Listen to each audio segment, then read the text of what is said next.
What if I told you that Dutton Ranch didn't fail because of the cartel? It didn't fail because of the shootouts. And it certainly didn't fail because of a lack of action. It failed because it forgot who its story was supposed to be about. When this series was announced, fans were promised something they had wanted for years. A new chapter centered on Beth Dutton and Rip Wheeler. The expectation was simple: a fresh ranch, new challenges, and a chance to watch two of Yellowstone's most compelling characters build a future together. Instead, 9 episodes later, many viewers are asking a very different question. Whose story is this supposed to be? Because by the time episode 9, El Padrino, reaches its final scene, Beth and Rip often feel like supporting characters in a show that's constantly chasing its next twist instead of developing the one it already has. And that's the biggest issue with this finale. Not the action, not the cliffhanger, not even the shocking reveals. It's the storytelling. Today, we're breaking down why episode May 9th be the most frustrating installment of the season, why its biggest surprises don't land the way they should, and whether season 2 can still save this series. A great season finale does 3 things. First, it rewards viewers for paying attention. Second, it resolves the season's biggest conflicts. And finally, it leaves just enough unanswered questions to make you excited for what's coming next. Episode 9 certainly tries to do that. There's a cartel, a major death, a kidnapping, a pregnancy, family betrayals, gunfights, and enough cliffhangers to fuel an entire second season. The problem isn't that these things happen. The problem is when they happen. Almost every major revelation arrives during the final stretch of the season. Instead of feeling like the natural payoff to 8 episodes of careful setup, they often feel like brand new storylines arriving at the last possible moment.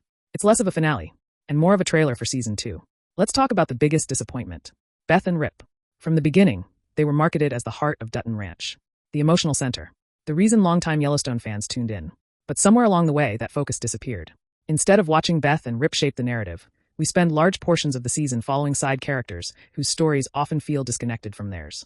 That's not to say those characters are bad. Some are genuinely interesting, but they pull attention away from the people viewers actually came to see.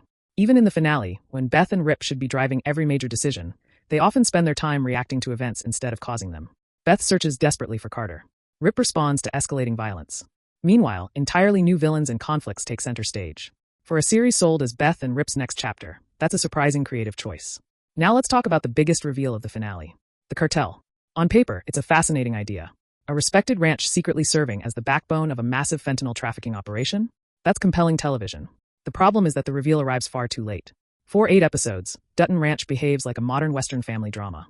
Then, almost overnight, it transforms into a crime thriller. That shift creates tonal whiplash. Imagine if the series had planted subtle clues from episode 1. Suspicious shipments, missing inventory, cryptic conversations, strange financial records. Viewers would have spent the entire season building theories. Instead, the finale asks us to believe that a criminal enterprise of this scale has operated for more than 15 years without anyone exposing it. That's a difficult leap, because operations this large rarely stay invisible forever. Someone talks. Someone makes a mistake. Someone notices. Without those breadcrumbs, the reveal feels less like a payoff and more like a surprise introduced for shock value. One character who actually had enormous potential this season was Joaquin. His internal conflict between family loyalty and outside influence could have become the emotional backbone of the series. Instead, much of that development is compressed into the final episodes. Then comes Mariano. Until episode 8, most viewers barely knew he existed. Suddenly, he's revealed as Joaquin's father, and almost immediately becomes the biggest villain in the story. It's dramatic, but it also feels rushed. Imagine how much stronger this reveal could have been if Mariano had been lurking in the background all season. Small appearances, mysterious phone calls, hints that someone bigger was pulling the strings. Instead, episode 9 asks viewers to instantly accept him as the mastermind behind everything. That's a lot to ask in a single hour. Now let's discuss the action. Visually, the finale has energy. Explosions, gunfire, chaos. But action only works when the emotional stakes are equally powerful. Here, the central conflict feels surprisingly avoidable. Much of the violence stems from misunderstandings surrounding the missing drugs. Viewers can't help wondering whether one honest conversation could have prevented everything. If the answer is yes, then the action loses some of its impact. Compare that to the best confrontations in the Yellowstone universe. Those moments feel inevitable. You know the collision is coming, and every previous episode has been building toward it. Episode 9 reaches for that same intensity, but skips several steps along the way. Then comes Carter. Throughout the episode, he drifts further away from Beth and Rip. At first, it feels repetitive. Why separate him from the people searching for him? Why devote so much time to his emotional outburst? The answer becomes obvious in the final minutes. The writers need Carter isolated so he can be kidnapped. The cliffhanger itself works. Emotionally, it's effective.